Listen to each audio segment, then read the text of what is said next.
천둥 소리가 귀청을 찢고 번개가 세상을 순간순간 밝혔다 어둠으로 던져버렸다. 아직 죽을 때가 아니야. 아내에게 약속했던 것들, 자식들에게 하지 못한 말들이 너무 많아. 사연 시작하기 전 구독과 좋아요 부탁드립니다. 알림 설정까지 해주시면 새로운 이야기들이 올라올 때 가장 먼저 보실 수 있습니다. 72세 김민철은 작은 어선의 조타실에서 필사적으로 키를 붙잡고 있었다. 40년간 바다와 함께 살아온 그였지만 이런 폭풍은 처음이었다. 파도는 마치 살아있는 괴물처럼 배를 휘감았고 엔진은 이미 멈춘 지 오래였다. 아, 이제 정말 끝인가? 그의 입에서 작은 한숨이 새어나왔다. 세상을 떠난 아내 순자의 얼굴이 머릿속을 스쳐갔다. 서울에서 직장 생활하며 연락도 뜸한 아들 준호와 딸 미영의 모습도 떠올랐다. 그들에게 마지막 인사도 하지 못한 채 이렇게 바다 밑으로 사라지는 것인가. 갑자기 거대한 파도가 배를 덮쳤다. 배는 마치 나뭇잎처럼 뒤집혔고 김민철은 차가운 바닷물 속으로 빨려 들어갔다. 짠맛이 입안을 가득 채웠고 의식이 점점 흐려졌다. 마지막 순간 그는 무언가 단단한 것에 머리를 부딪혔다. 얼마나 시간이 흘렀을까. 따스한 햇살이 얼굴을 간지리며 그를 깨웠다. 김민철은 천천히 눈을 떴다. 모래가 입안을 가득 채우고 있었고 온몸이 욱신거렸다. 힘겹게 고개를 들어보니 푸른 바다가 눈앞에 펼쳐져 있었다. 그런데 이상했다. 어제까지 그토록 거칠던 바다가 거울처럼 평온했다. 여기가 어디지? 그는 비틀거리며 일어났다. 주위를 둘러보니 작은 만으로 둘러싸인 해변이었다. 뒤편으로는 울창한 숲이 있고 그 너머로 작은 산이 보였다. 아름다운 풍경이었지만 어딘가 이상했다. 새소리도 벌레 소리도 들리지 않았다. 마치 세상에서 소리가 모두 사라진 것 같은 적막함이 흘렀다. 해변을 따라 걸어보았지만 사람의 흔적은 어디서도 찾을 수 없었다. 발자국도 쓰레기도 그 어떤 문명의 흔적도 없었다. 그제서야 김민철은 깨달았다. 자신이 완전히 고립된 무인도에 떨어진 것을.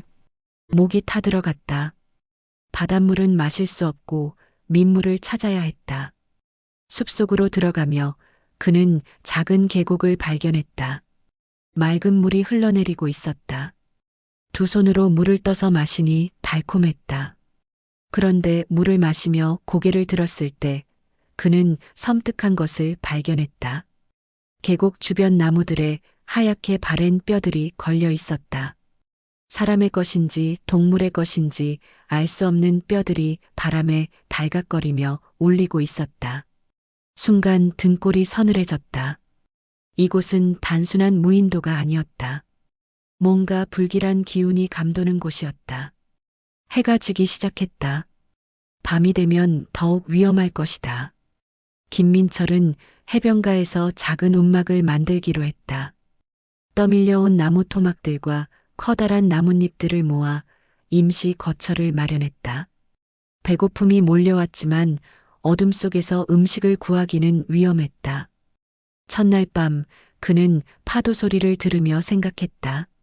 구조대가 올까? 아무도 내가 여기에 있다는 것을 모를 건데. 휴대폰은 바닷물에 잠겨 고장났고 무전기도 없었다. 완전히 외딴 섬에 홀로 남겨진 것이다. 그러나 김민철은 포기하지 않았다. 아직 죽을 때가 아니라는 생각이 들었다. 아내에게 약속했던 것들, 자식들에게 하지 못한 말들이 너무 많았다. 반드시 살아서 돌아가야 한다는 의지가 마음속에서 타오르기 시작했다. 이 섬이 아무리 무섭고 위험해도 그는 살아남을 것이다. 새벽이 밝아오자 김민철은 섬을 본격적으로 탐험하기로 했다. 어젯밤에는 보이지 않았던 것들이 하나씩 눈에 들어왔다. 해변가에는 온갖 종류의 뼈들이 흩어져 있었다. 고래의 것으로 보이는 거대한 늑골부터 새의 것 같은 작은 뼈까지. 하지만 그 중에는 분명히 사람의 것으로 보이는 뼈도 있었다. 도대체 이곳에서 무슨 일이 있었던 거지? 섬의 중앙부로 향하며 그는 더욱 기묘한 광경을 목격했다. 나무들이 모두 한쪽 방향으로 기울어져 있었고 그 줄기에는 검은 자국들이 새겨져 있었다. 마치 거대한 발톱으로 핥힌 것 같았다. 풀들도 이상했다. 초록색이어야 할 잎들이 회색빛을 띠고 있었고 만지면 바스러져 버렸다. 산 중턱쯤 올라갔을 때 갑자기 이상한 소리가 들렸다. 마치 거대한 올빼미 같기도 하고 사람이 울부짖는 소리 같기도 했다. 소리는 섬 깊은 곳에서 울려 퍼져 나왔다. 김민철의 등에 식은땀이 흘렀다. 이 섬에는 분명히 무언가가 살고 있었다. 하지만 두려움보다 배고픔이 더 급했다. 어젯밤부터 아무것도 먹지 못했던 그는 먹을 수 있는 것을 찾아야 했다. 해변으로 돌아와 바위 틈을 살펴보니 작은 조개들이 붙어 있었다. 돌로 깨뜨려 먹어보니 비린내가 났지만 먹을 만했다. 그런데 조개를 캐는 동안 이상한 것을 발견했다. 바위에 새겨진 글자들이었다. 한글로 나가지 말아라고 적혀 있었다. 오래되어 희미해진 글씨였지만 분명히 읽을 수 있었다. 누군가 이곳에 있었던 것이다. 그리고 경고를 남겼다.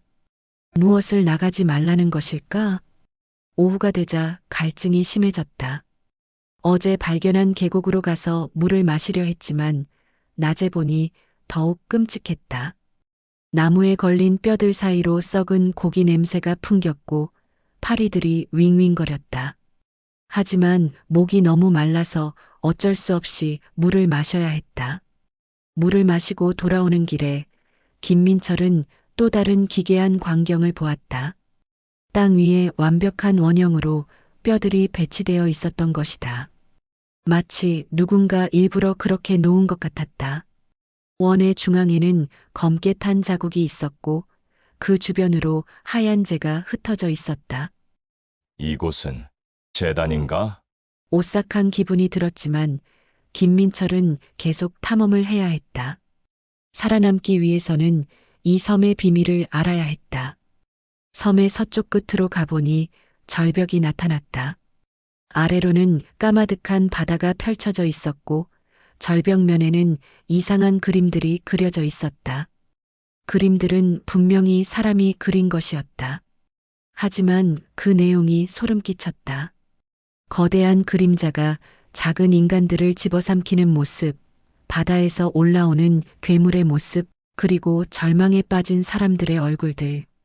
마지막 그림에는 여기서 나갈 수 없다라는 글귀가 적혀 있었다.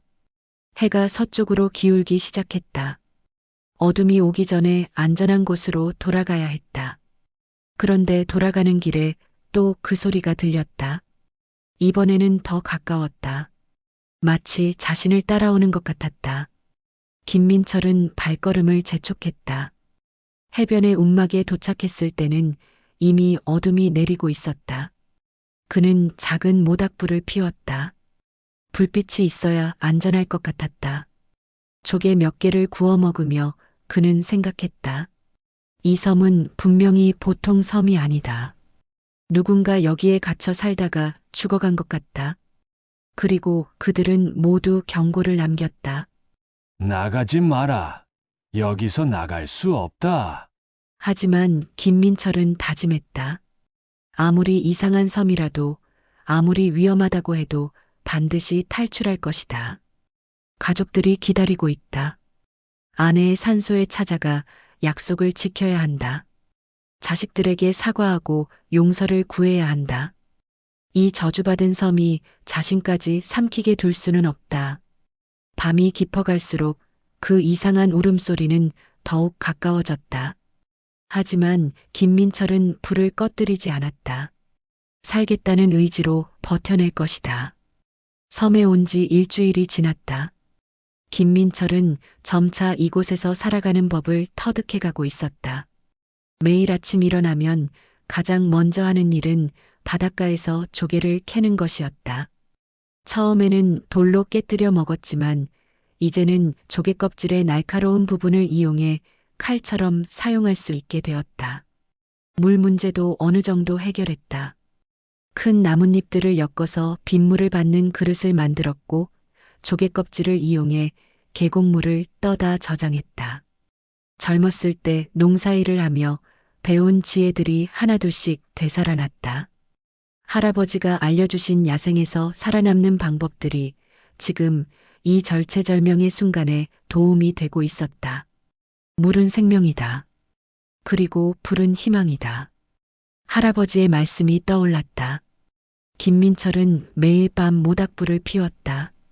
단순히 추위를 막고 야생동물을 쫓기 위해서만이 아니었다. 불빛을 보고 있으면 마음이 안정되고 문명 세계와의 연결고리를 느낄 수 있었다. 혹시 지나가는 배가 있다면 신호가 될 수도 있었다. 먹을거리도 다양해졌다. 조개 외에도 바닷가 바위에 붙어 있는 미역과 다시마 같은 해조류를 발견했다. 짠맛이 강했지만 영양가가 있었다. 숲에서는 먹을 수 있는 열매와 뿌리를 찾아냈다. 어린 시절 산에서 뛰어놀며 배운 지식이 도움이 되었다.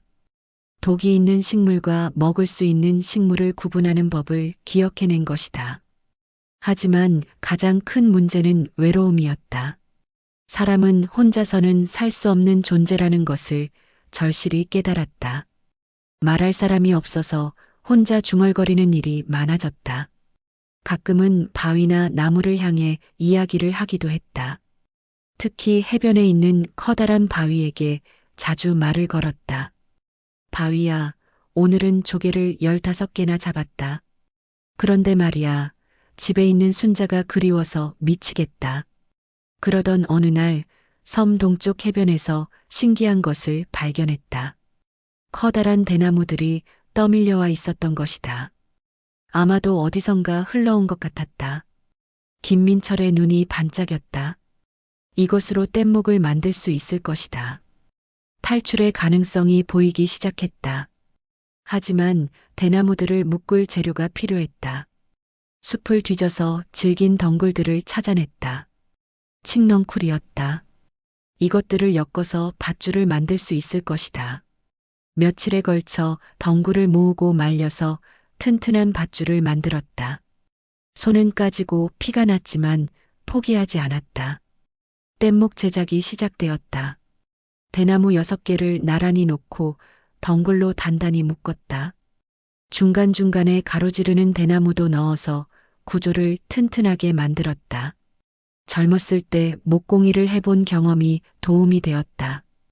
비록 도구는 없었지만 조개 껍질과 날카로운 돌을 이용해 어느 정도 가공할 수 있었다. 일주일 후 드디어 뗏목이 완성되었다.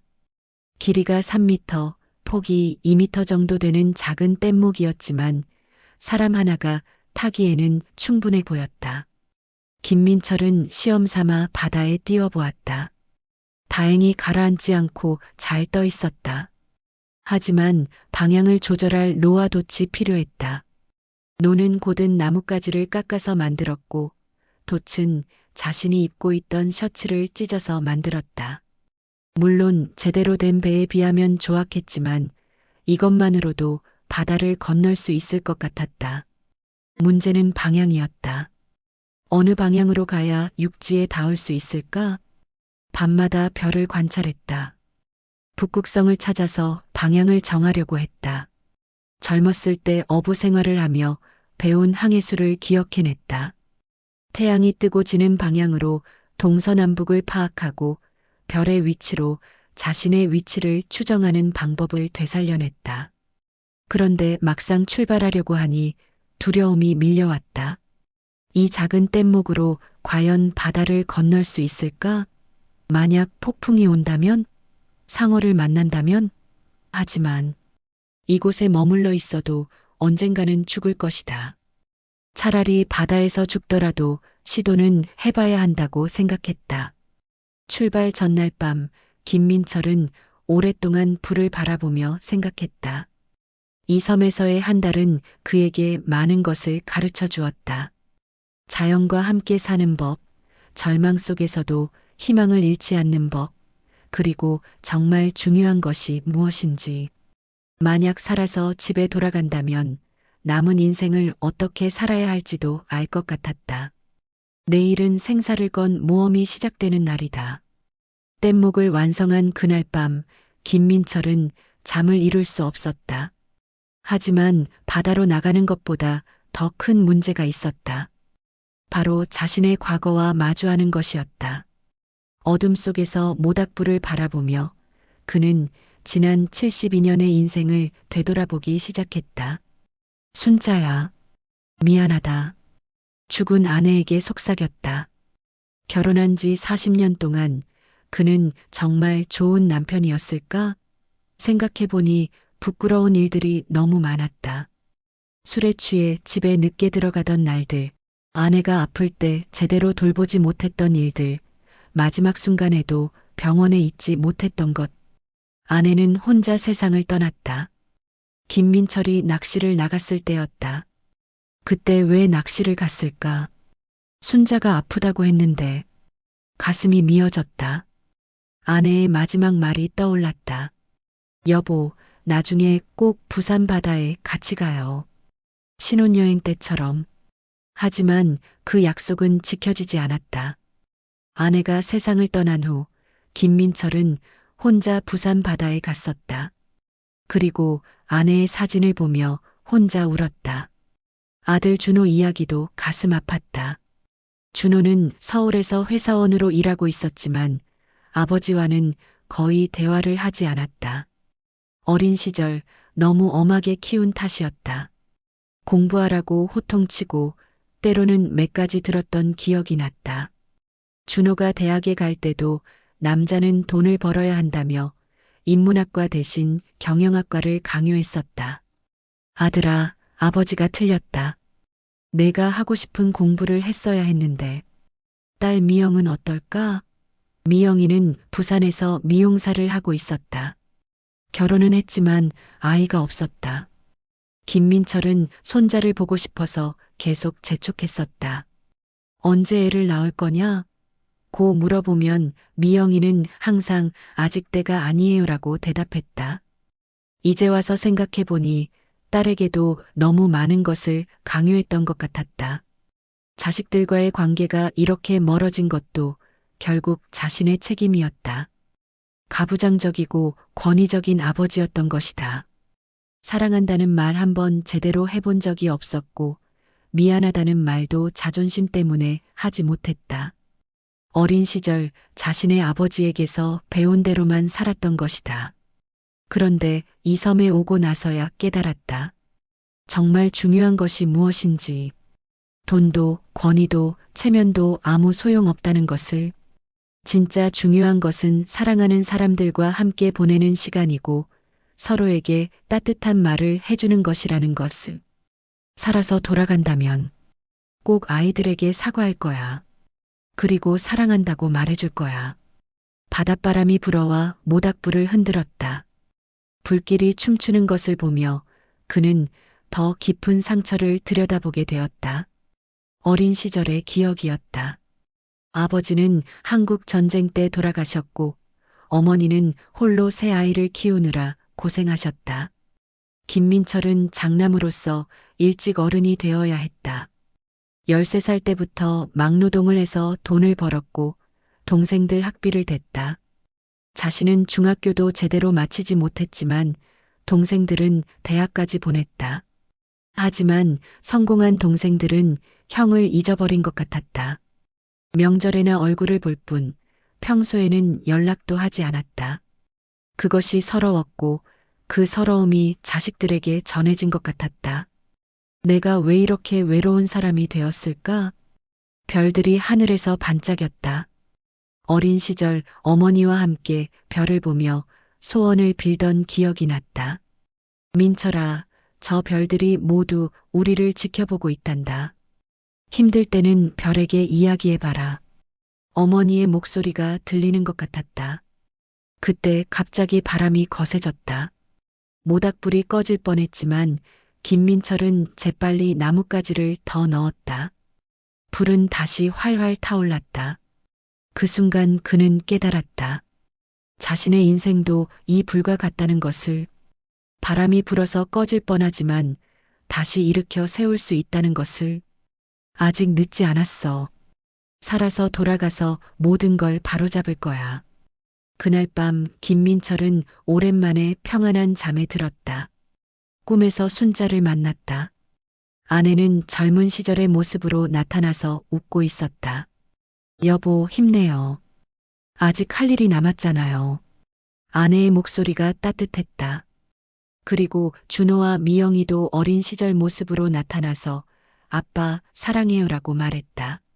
꿈에서 깨어난 김민철의 얼굴에는 결의가 서려 있었다. 반드시 살아서 돌아갈 것이다. 그리고 자신이 저지른 모든 실수들을 바로잡을 것이다. 사랑한다는 말을 제대로 전할 것이다.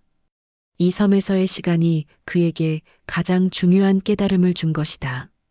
출발을 하루 앞둔 날, 김민철은 섬을 한 바퀴 더 돌아보기로 했다. 혹시 놓친 것이 있을지도 모르고 마지막으로 이 섬과 작별 인사를 하고 싶었다.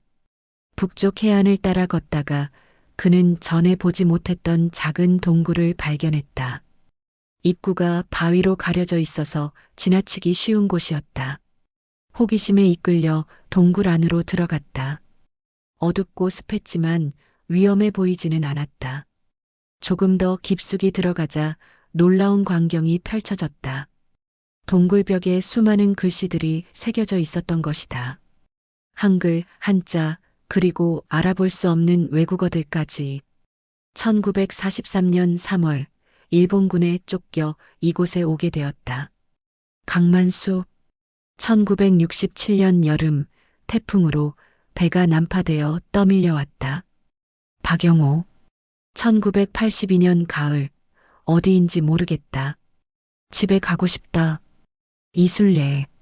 벽면 가득히 새겨진 이름들과 날짜들을 보며 김민철은 충격을 받았다. 자신이 이 섬에 처음 온 사람이 아니었던 것이다. 수십 년, 아니 수백 년에 걸쳐 많은 사람들이 이곳에 표류해 왔다. 그리고 모두 같은 절망을 겪었을 것이다. 가장 최근의 글은 2019년 것이었다. 김수진 간호사. 크루즈선에서 떨어졌다. 누군가 나를 찾아줬으면 좋겠다.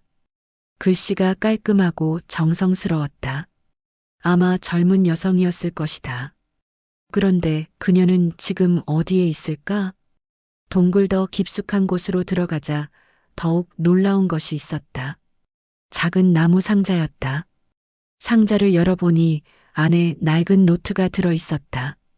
표지에는 탈출 방법이라고 적혀 있었다. 김민철은 급히 노트를 펼쳤다.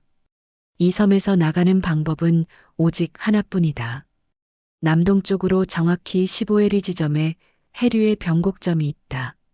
그곳에서만 이 섬의 저주를 벗어날 수 있다. 나는 3번 시도했지만 모두 실패했다. 이상한 힘이 나를 다시 이 섬으로 끌어당겼다. 하지만 포기하지 마라. 반드시 방법이 있을 것이다. 마이너스 정혜운 1974년. 뒷페이지를 넘기자 더 자세한 내용이 적혀 있었다. 조수와 바람의 관계, 별자리를 이용한 방향 찾기, 그리고 가장 중요한 것은 마음의 준비였다.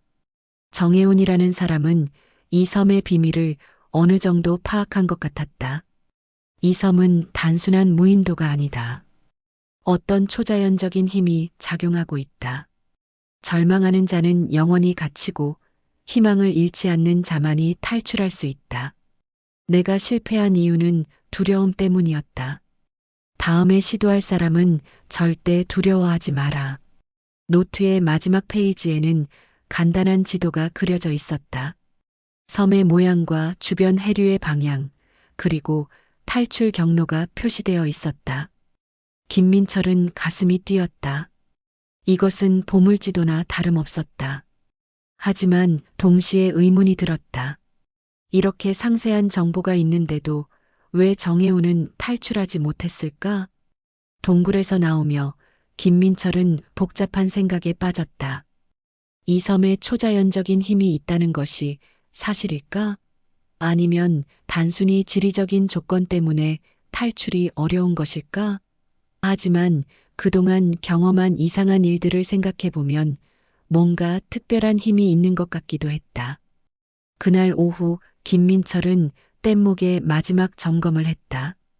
정혜운의 노트를 참고해서 노를 하나 더 만들고 방향을 정확히 측정할 수 있도록 간단한 나침반도 만들었다. 자석이 있는 나침반은 아니었지만 태양과 별의 위치를 이용해 방향을 알 수 있는 도구였다. 저녁이 되자 마지막 준비를 시작했다. 먹을 것과 마실 것을 뗏목에 실었다. 말린 조개와 해조류, 그리고 대나무로 만든 물통에 민물을 가득 채웠다. 만약의 경우를 대비해 불씨를 보관할 수 있는 작은 그릇도 준비했다. 밤이 되자 김민철은 마지막으로 모닥불 앞에 앉았다. 내일이면 이 섬을 떠날 것이다. 성공할지 실패할지는 모르지만 시도하지 않으면 아무것도 시작되지 않는다. 그는 정혜운의 말을 되뇌었다. 절대 두려워하지 마라. 순자야, 내일이면 너에게 갈 수 있을 거야. 조금만 더 기다려줘. 하늘의 별들이 유난히 밝게 빛나고 있었다. 마치 그의 여행을 축복해주는 것 같았다. 김민철은 별을 보며 마지막 기도를 올렸다. 살아서 집에 돌아가게 해달라고, 그리고 가족들에게 사과할 기회를 달라고. 그때 또 그 이상한 울음소리가 들렸다. 하지만 이번에는 무섭지 않았다. 오히려 작별 인사를 하는 것 같았다. 이 섬의 어떤 존재가 그를 배웅해 주는 것일지도 모른다. 내일 새벽에 출발할 것이다. 생과 사를 가르는 모험이 시작된다. 새벽 4시 김민철은 잠에서 깨어났다. 드디어 탈출하는 날이었다. 하지만 뭔가 이상했다. 밤새 바람이 완전히 멈춘 것이다. 바다는 거울처럼 평온했고 파도 하나 없이 고요했다. 이상한 고요함이었다. 마치 자연 전체가 숨을 죽이고 있는 것 같았다. 지금이 기회야. 정혜운의 노트에 따르면 바람이 없는 날이 탈출하기에 가장 좋다고 했다. 김민철은 서둘러 뗏목을 물가로 끌고 갔다. 생각보다 무거웠지만 바다에 띄우니 안정적으로 떠 있었다. 마지막으로 준비물들을 확인하고 간단한 조개 칼을 허리에 찼다. 뗏목에 올라타는 순간 갑자기 새소리가 들렸다. 이 섬에 온 이후 처음 듣는 새소리였다. 고개를 들어보니 하얀 갈매기 한 마리가 머리 위를 선회하고 있었다. 신기했다. 지금까지 이 섬에서는 어떤 새도 본 적이 없었는데, 너도 나를 배웅하러 온 거니? 갈매기는 울음소리를 내며 남동쪽 바다를 향해 날아갔다. 마치 방향을 알려주는 것 같았다. 김민철은 갈매기가 날아간 방향으로 노를 저었다. 정혜운의 노트에 적힌 남동쪽 방향과 일치했다. 처음 한 시간은 순조로웠다. 바다는 여전히 고요했고 뗏목은 안정적으로 나아갔다. 멀어져가는 섬을 돌아보니 아름다웠다. 푸른 바다 위에 떠 있는 작은 보석 같았다. 하지만 그 아름다움 뒤에 숨겨진 비밀을 김민철은 알고 있었다. 2시간쯤 지났을 때 이상한 일이 일어났다. 분명히 섬에서 멀어지고 있다고 생각했는데 뒤를 돌아보니 섬이 그대로 있었다. 거리가 줄어들지 않은 것이다. 김민철은 당황했다. 노를 더 열심히 저었지만 상황은 변하지 않았다. 이게 정혜운이 말한 이상한 힘인가? 하지만 포기할 수는 없었다. 김민철은 방향을 바꿔보았다. 동쪽으로 더 치우쳐서 나아갔다. 그러자 신기하게도 섬이 조금씩 멀어지기 시작했다. 정혜운의 노트가 정확했다. 정확한 각도로 나아가야만 탈출할 수 있는 것이었다. 오후가 되자 문제가 생겼다. 바람이 불기 시작한 것이다. 처음에는 약한 바람이었지만 점점 강해졌다. 파도도 높아지기 시작했다. 작은 뗏목은 파도에 휩쓸려 이리저리 흔들렸다. 김민철은 필사적으로 노를 저어 방향을 유지하려 했다. 아직 포기할 수 없어. 그때 갑자기 거대한 파도가 덮쳤다. 뗏목이 뒤집힐 뻔했지만 간신히 버텼다. 하지만 준비해온 물통이 바다로 떨어져 버렸다. 이제 마실 물이 없었다. 설상가상으로 구름이 몰려오기 시작했다. 폭풍의 전조였다. 하지만 김민철은 노를 놓지 않았다. 섬에서의 한 달간 단련된 의지력이 그를 버티게 했다. 젊었을 때보다 오히려 더 강인해진 정신력이 있었다. 나이는 몸을 약하게 만들었지만 마음은 더욱 단단해진 것이다. 바로 그때 기적 같은 일이 일어났다. 폭풍 구름 사이로 한 줄기 햇빛이 비쳐 내려왔다. 그 빛이 비추는 곳에서 뭔가 반짝이는 것이 보였다. 배였다. 멀리서 다가오는 어선이었다. 김민철은 목이 터져라 소리쳤다. 여기요. 여기 사람 있어요. 하지만 거리가 너무 멀어서 들릴 리 없었다. 그는 셔츠를 벗어서 흔들어댔다. 간절한 마음으로 신호를 보냈다. 어선은 점점 가까워졌다. 선장이 망원경으로 바다를 살피고 있는 것 같았다. 김민철은 계속 소리치고 손을 흔들었다. 마침내 어선이 방향을 틀어 이쪽으로 오기 시작했다. 발견된 것이다. 아저씨, 괜찮으세요? 어선에서 젊은 선원이 소리쳤다. 김민철은 너무 기뻐서 말이 나오지 않았다. 눈물이 흘러내렸다. 드디어 구조된 것이다. 72세의 나이에 무인도에서 혼자 한 달을 버티고 살아남은 것이다. 어선에 올라타자 선장이 깜짝 놀랐다. 아저씨, 어떻게 이런 곳에? 실종 신고가 나간 김민철 씨 맞습니까? 김민철은 고개를 끄덕였다. 가족들이 자신을 찾고 있었던 것이다. 가족들이 얼마나 걱정했는지 몰라요. 한 달 넘게 바다 전체를 뒤졌거든요. 선장의 말을 들으며 김민철은 깨달았다. 자신이 얼마나 많은 사람들의 사랑을 받고 있는지, 섬에서의 외로움 속에서 느꼈던 절망이 얼마나 잘못된 것이었는지. 어선은 부산항을 향해 달렸다. 김민철은 갑판에서 멀어져가는 바다를 바라보았다. 그 어딘가에 신비한 섬이 있다. 아마 다시는 찾을 수 없을 섬. 그곳에서 그는 인생에서 가장 소중한 것을 배웠다. 사랑의 진정한 의미를. 부산항에 도착했을 때 김민철은 믿을 수 없는 광경을 보았다. 부두에 수십 명의 사람들이 모여 있었다. 가족들, 친척들, 그리고 언론사 기자들까지. 아들 준호가 가장 먼저 달려와 아버지를 끌어안았다. 아버지, 정말 살아계시네요. 준호의 목소리가 떨리고 있었다. 김민철은 아들의 품에 안기며 눈물을 흘렸다. 그동안 차갑게만 느껴졌던 아들이 이렇게 따뜻한 사람이었다는 것을. 딸 미영도 울면서 달려왔다. 아빠, 우리가 얼마나 걱정했는지 아세요? 매일 바다를 찾아다녔어요. 가족들의 눈물을 보며 김민철은 자신이 얼마나 큰 착각을 하고 있었는지 깨달았다. 자식들이 자신을 사랑하지 않는다고 생각했는데 그들은 아버지를 찾기 위해 한 달 동안 바다를 헤맸던 것이다. 해경, 어민들, 자원봉사자들까지 동원해서 병원으로 이송되는 길에 김민철은 그동안의 이야기를 들었다. 자신이 실종된 다음 날부터 대대적인 수색 작업이 시작되었다는 것. 준호는 회사를 휴직하고 매일 수색에 참여했다는 것. 미영이는 SNS에 아버지 찾기 글을 올려서 수많은 사람들이 도와주었다는 것. 아버지가 타신 배 잔해가 발견되었을 때는 정말 절망했어요. 하지만 시신이 발견되지 않아서 끝까지 포기하지 않았죠. 준호의 말을 들으며 김민철은 가슴이 뜨거워졌다. 자신이 죽었다고 생각했을 때도 자식들은 희망을 잃지 않았던 것이다. 그 희망이 자신을 살려낸 것인지도 모른다. 병원에서 정밀 검사를 받았지만 큰 이상은 없었다. 체중은 많이 줄었지만 건강에는 문제가 없었다. 의사들도 놀라워했다. 72세의 나이에 한 달간 무인도에서 혼자 생존한 것이 기적이라고 했다.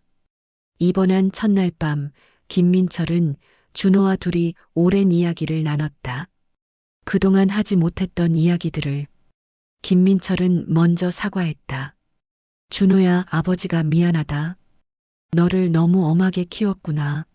내가 하고 싶은 것을 하지 못하게 했고. 준호는 고개를 저었다. 아니에요, 아버지. 저도 이해해요. 아버지가 힘들게 사신 거 알아요. 그리고 저를 위해서였다는 것도 알고요. 아니다. 아버지가 틀렸어. 사랑한다는 말도 제대로 해본 적이 없었지. 김민철은 아들의 손을 잡았다. 사랑한다, 아들아. 아버지가 너를 정말 사랑한다. 준호도 눈물을 흘렸다. 저도 아버지 사랑해요. 정말 많이요. 미영이와도 긴 대화를 나눴다. 손자에 대한 재촉을 사과하고 딸의 인생을 존중하겠다고 약속했다. 미영이는 아빠가 돌아오신 것만으로도 충분해요라고 말했다. 며칠 후 퇴원할 때 김민철은 놀라운 소식을 들었다. 자신의 이야기가 언론에 보도되면서 전국적인 관심을 받고 있다는 것이었다. 72세 어부의 기적적인 생존기라는 제목으로 신문 일면에 실렸고 방송국에서도 인터뷰 요청이 쇄도했다. 하지만 김민철이 가장 하고 싶었던 것은 아내의 산소에 가는 것이었다. 가족들과 함께 부산 근교의 공원묘지를 찾았다. 순자의 산소 앞에서 김민철은 오랫동안 이야기했다. 순자야, 내가 돌아왔어. 약속했던 대로 부산 바다에 갔다 왔어. 그런데 바다가 아니라 바다 가운데 섬이었지만 말이야. 바람이 불어와 나뭇잎들이 바스락거렸다. 마치 아내가 대답하는 것 같았다. 김민철은 아내에게 그동안의 이야기를 모두 들려주었다. 섬에서의 생활, 그리고 깨달은 것들을. 이제 남은 시간을 아이들과 함께 보낼 거야. 그리고 당신이 가르쳐준 사랑을 제대로 실천할 거야. 그날 밤 집에서 가족들과 함께 저녁을 먹었다. 오랜만에 먹는 집밥이었다. 김치찌개와 생선구이, 그리고 밥. 세상에서 가장 맛있는 음식이었다. 섬에서 조개와 해조류만 먹던 것을 생각하면 천국의 음식 같았다. 아버지, 이제 어떻게 지내실 거예요? 미영이의 질문에 김민철은 웃으며 대답했다. 남은 인생은 너희들과 함께 보낼 거야. 그리고 진짜 중요한 것이 무엇인지 사람들에게 알려줄 거야. 그 순간 김민철은 알았다. 자신이 그 섬에서 겪은 모든 일들이 헛되지 않았다는 것을, 죽음의 문턱에서 배운 삶의 소중함을 이제 다른 사람들과 나누어야 한다는 것을. 김민철의 생존 이야기는 전국을 감동시켰다. 각종 언론에서 인터뷰 요청이 쇄도했고 출판사에서는 책 출간을 제안했다. 하지만 김민철은 모든 것을 정중히 거절했다. 대신 그는 더 의미 있는 일을 하기로 결심했다. 퇴원 한 달 후 김민철은 지역 노인복지관에서 강연을 시작했다. 제목은 72세에 배운 삶의 진정한 의미였다. 처음에는 서툴렀지만 점차 자신감을 얻어갔다. 그의 이야기를 들은 사람들은 모두 눈물을 흘렸다. 저는 그 섬에서 깨달았습니다. 우리가 정말 중요하다고 생각하는 것들, 마이너스 돈, 명예, 권력, 그런 것들은 죽음 앞에서는 아무 의미가 없다는 것을. 정말 중요한 것은 사랑하는 사람들과 함께 보내는 시간이라는 것을 말입니다. 강연이 끝나면 많은 사람들이 다가와서 상담을 요청했다. 가족과 갈등을 겪고 있는 사람들, 삶의 의미를 잃고 방황하는 사람들, 죽음을 앞두고 두려워하는 사람들. 김민철은 그들 모두와 진심으로 대화했다. 특히 기억에 남는 것은 50대 사업가의 이야기였다. 성공한 사업가였지만 가족과는 완전히 소원해진 상태였다. 김민철의 강연을 듣고 나서 그는 울면서 말했다. 저도 김민철 할아버지와 똑같았어요. 돈을 벌기 위해 가족을 소홀히 했죠. 이제라도 늦지 않았을까요? 김민철은 그의 손을 잡고 말했다. 절대 늦지 않습니다. 저는 72세에 깨달았어요. 당신은 훨씬 젊잖아요. 지금 당장 가족에게 가서 사랑한다고 말하세요. 몇 달 후 그 사업가가 다시 찾아왔다. 가족과 화해했고 사업보다 가정을 우선순위에 두기로 했다고 했다. 김민철은 뿌듯했다. 자신의 경험이 다른 사람의 인생을 바꾸고 있다는 것이. 1년이 지난 어느 날 김민철은 특별한 방문객을 맞았다. 해양경찰청에서 온 조사관이었다. 그들은 김민철이 표류했다는 섬을 찾으려고 했지만 실패했다고 말했다. GPS 좌표로 찾아가 봐도 그런 섬은 존재하지 않았다는 것이다. 혹시 기억에 착오가 있으신 건 아닐까요? 극한 상황에서는 환각을 볼 수도 있거든요. 하지만 김민철은 확신했다. 그 섬은 분명히 존재했다. 동굴의 글씨들, 정혜운의 노트, 그리고 그곳에서 겪은 모든 일들이 생생했다. 다만 그 섬이 보통의 섬이 아니라는 것도 알고 있었다. 찾으려고 해서 찾을 수 있는 곳이 아니었다. 그 섬은 정말 필요한 사람에게만 나타나는 것 같습니다. 저에게는 깨달음이 필요했거든요. 조사관들은 고개를 갸우뚱했지만 더 이상 추궁하지 않았다. 중요한 것은 김민철이 무사히 돌아왔다는 사실이었다. 그해 겨울, 김민철에게 뜻밖의 편지가 도착했다. 발신인은 정혜운이었다. 살아있다는 것이다. 편지에는 이런 내용이 적혀 있었다. 김민철 선생님, 안녕하세요. 저는 당신이 그 섬에서 탈출했다는 소식을 들었습니다. 정말 축하드립니다. 저 역시 3년 전에 그 섬에서 나올 수 있었습니다. 당신과 같은 방법으로요. 희망을 잃지 않는 것, 그것이 유일한 탈출 방법이었습니다. 제가 남긴 노트가 도움이 되었다니 기쁩니다. 이제 우리는 그 섬의 비밀을 아는 몇 안 되는 사람들입니다. 언젠가 만나서 이야기를 나누었으면 좋겠습니다. 김민철은 편지를 읽으며 미소를 지었다. 역시 그 섬은 단순한 무인도가 아니었다. 절망한 사람들을 가두는 섬이자 희망을 찾은 사람들에게는 새로운 삶을 선물하는 섬이었던 것이다. 2년 후 김민철은 자신의 이야기를 책으로 출간했다. 제목은 72세에 배운 희망의 힘이었다. 책은 베스트셀러가 되었고 많은 사람들에게 용기와 희망을 주었다. 특히 노년층에게 큰 반향을 일으켰다. 나이는 숫자에 불과합니다. 중요한 것은 희망을 잃지 않는 마음입니다. 이것이 김민철이 전국을 다니며 강연할 때 항상 하는 말이었다. 그의 강연을 듣고 인생이 바뀌었다는 사람들의 편지가 매일 도착했다. 가족과 화해한 사람들, 새로운 꿈을 찾은 사람들, 절망에서 벗어난 사람들. 75세가 된 어느 날 김민철은 손자를 안고 있었다. 미영이가 늦둥이를 낳은 것이다. 아이는 할아버지를 보며 해맑게 웃었다. 김민철은 그 웃음을 보며 생각했다. 자신이 그 섬에서 배운 것을 이 아이에게도 전해주어야겠다고. 사랑이야, 사랑이 가장 중요한 거란다. 아이는 말을 알아듣지 못했지만 할아버지의 따뜻한 목소리에 더욱 환하게 웃었다. 김민철은 손자의 작은 손을 잡으며 다짐했다. 이 아이가 자라서 어떤 어려움을 겪더라도 사랑의 힘으로 이겨낼 수 있도록 가르쳐 주겠다고. 그날 밤 김민철은 오랜만에 그 섬의 꿈을 꾸었다. 하지만 이번에는 무섭지 않았다. 섬이 고마웠다. 그곳에서 보낸 한 달이 자신의 남은 인생을 완전히 바꿔놓았기 때문이다. 꿈에서 순자를 만났다. 아내는 젊은 모습으로 나타나서 말했다. 여보, 정말 잘했어요. 이제 진짜 행복하시죠? 김민철은 고개를 끄덕였다. 응, 정말 행복해. 고마워, 순자야.